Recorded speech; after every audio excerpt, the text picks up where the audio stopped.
Hey friends, if you want to build good stuff for the web, you're probably aware of Google Chrome's Lighthouse.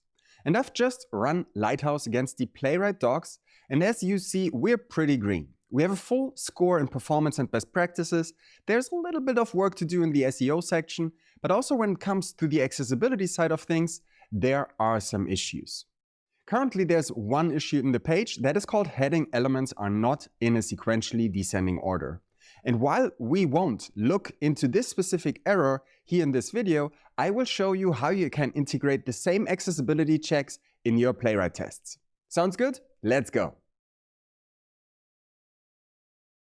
But before we can implement these accessibility checks in our Playwright end-to-end tests, we have to understand what Lighthouse is doing under the hood. So here we have the accessibility violation, and when we inspect it, we will be greeted with a brief summary of what this error is about. But there's also this Learn More link. So let's click on it and let's see where we end up. We're here now on DQ University, and here we have very detailed information about our accessibility violation. But what's DQ? DQ is maintaining a library that is called X or Xcore that is used by Lighthouse for the accessibility checks. How can you implement X? When we go to the GitHub repository of Xcore, it is pretty much a two-step process.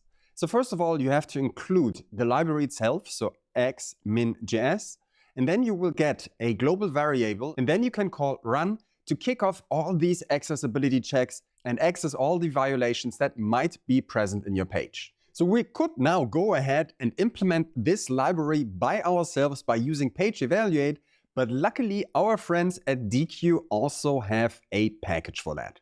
So here we see Xcore/Playwright. This package abstracts away all the low-level X calls, but also guarantees that the accessibility checks are run in iframes. And I think that's pretty cool. But now, before I show you how you can use Xcore Playwright, you might ask, hey Stefan, does this also work in Checkly in synthetic monitoring? And I'm excited to tell you, yes. With our new 2024.02 runtime, which is currently in beta, so always make sure that you check these beta runtimes, we now include Xcore Playwright as a runtime dependency so that you can also make accessibility testing part of your synthetic monitoring. But let's jump into my editor to find out how we can implement it. As always, I prepared a quick example test case that is called the page is accessible, and it already navigates to playwright.dev. And when we inspect the package JSON, here we have the Xcore Playwright dependency, so we're ready to write some code. And implementing these accessibility checks is almost too easy. So here we have an import statement that already reaches into Xcore Playwright, and now we can go in here and we can say that we want to access the X Builder. X Builder is a constructor that we can quickly initialize by calling new X Builder, then we pass in the page object. And this newly initialized object now has an analyze function. So we can assign the result to a new results variable. And now we have to await it because analyze is an asynchronous function. So we now go here and we log out the results and we go to our terminal and call npx playwright test. We should be greeted with a huge JSON object. And here we go. This object now includes a whole lot of meta information about the checks that have been run. But we are only interested right now in the violations property, because this one will tell us what is off in our pages. And by knowing that, we can now change our Playwright test case to say that we only care about the violations, and we can add an assertion where we say that we expect the violations to have a length of 0. So let's run this one again with npx playwright test, and we should now have a failing test case. And here we go. Let's inspect the test report and see what we get. So here we have our the page is accessible test case. And here we have our failed assertion that tells us that we actually expected a violations array with no entries, but we now received 2. But this means that our accessibility checks are already working. There's one thing that bothers me though. When we inspect the test steps, we see all these low-level calls coming from the Xcore Playwright package. And I would like to make the test steps a little bit more readable. So how could I do this? In these situations, I like to include test steps to make my Playwright tests a little bit more readable. So we can include now a test step. We can say check accessibility, and we can pass in an async function.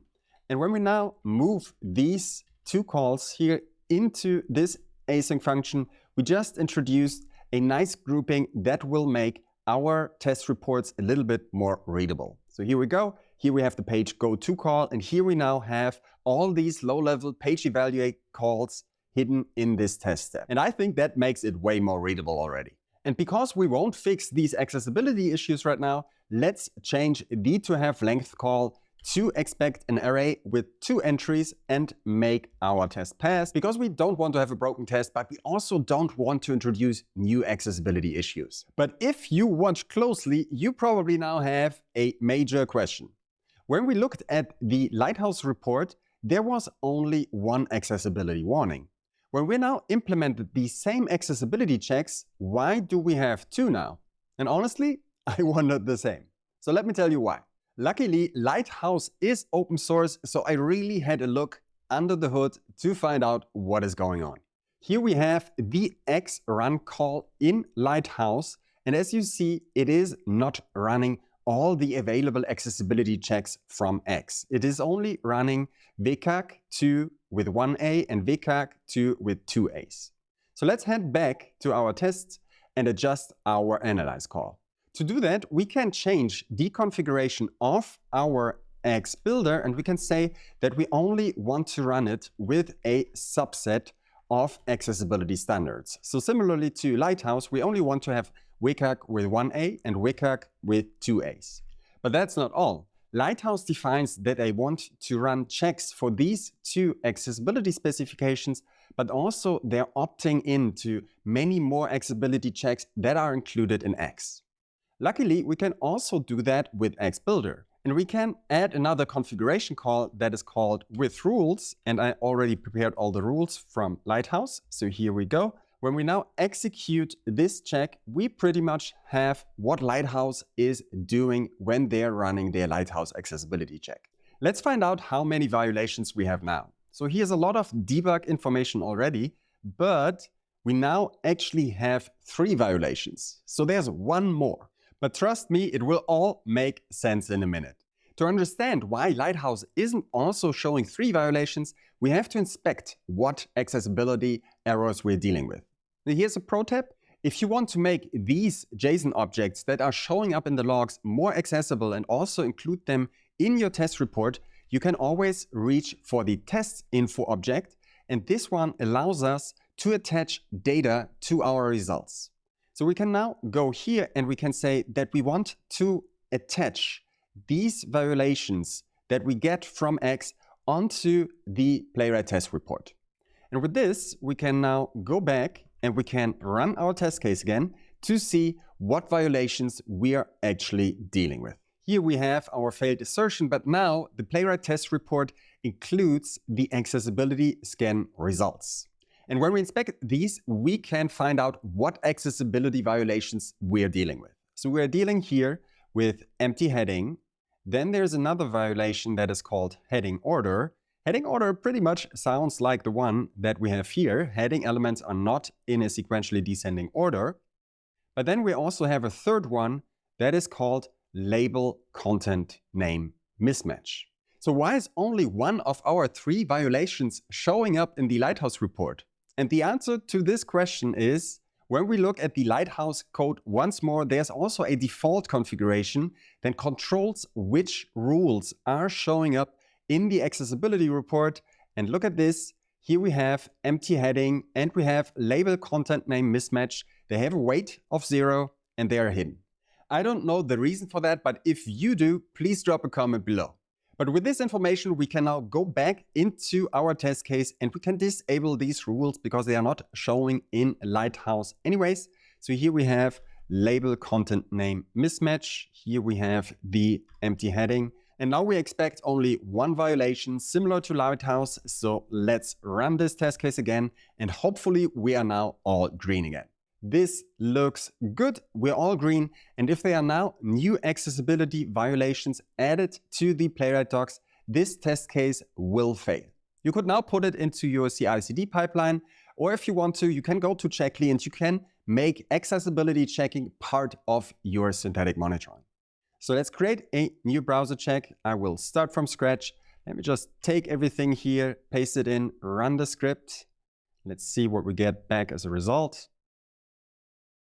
This looks good, all green. Let's say accessibility check as a name. We can now create this check. And congratulations, we are now checking the Playwright docs every 10 minutes for new issues. And this can be very, very helpful when you have a content management system in place, because people forget to set alt text, for example, for images all the time. And with synthetic monitoring, you will know when this happens. And with that, we made it for today. We implemented Lighthouse's accessibility checks in our Playwright end-to-end tests, and we also enabled them for synthetic monitoring with Checkly's new runtime. If you have any questions, drop them below, and I will talk to you next week with another tip on Playwright, synthetic monitoring, API monitoring, and shipping good stuff for the web. See you soon.